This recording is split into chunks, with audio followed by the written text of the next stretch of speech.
Hello guys, நம்ம இன்றைக்கி என்ன பார்க்க போகிறோம்னா சக்கரை பொங்கல். வாங்க வீடியோக்குள்ளே போகலாம். 150 பச்சரிசி எடுத்திருக்கேன், 100 பச்சைப்பருப்பு போட்டிருக்கேன். நல்லா கழுவி குக்கரில் தண்ணி ஊற்றி வேக வச்சுக்கலாம்.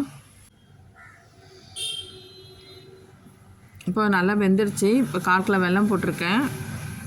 1/4 கிலோ அரிசிக்கு 1/4 கிலோ வெல்லம் போட்டால் கரெக்டாக இருக்கும். கொஞ்சம் தண்ணியாக இருக்கணும், அப்புறம் கட்டியாகிடும். அது கொஞ்சம் ஏலக்காய் பவுடர் போட்டுக்கலாம். நல்லா கலந்து விட்டுக்கலாம். இப்போ வெல்லம் போட்டு நல்லா கொதிச்சிடுச்சு. இப்போ தாளிச்சிக்கலாம். இப்போ பொங்கல் நல்லா வெந்துருச்சு. ஸ்டவ் பற்ற வச்சு கடாய் போட்டுக்கலாம். கடாயில் நெய் ஊற்றிருக்கேன். நெய் நல்லா காயட்டும்.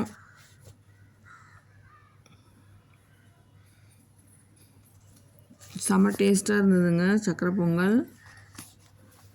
இப்போ முந்திரியும் போட்டாச்சு. இப்போ நல்லா செவந்துடுச்சு. பொங்கலில் போட்டுக்கலாம்.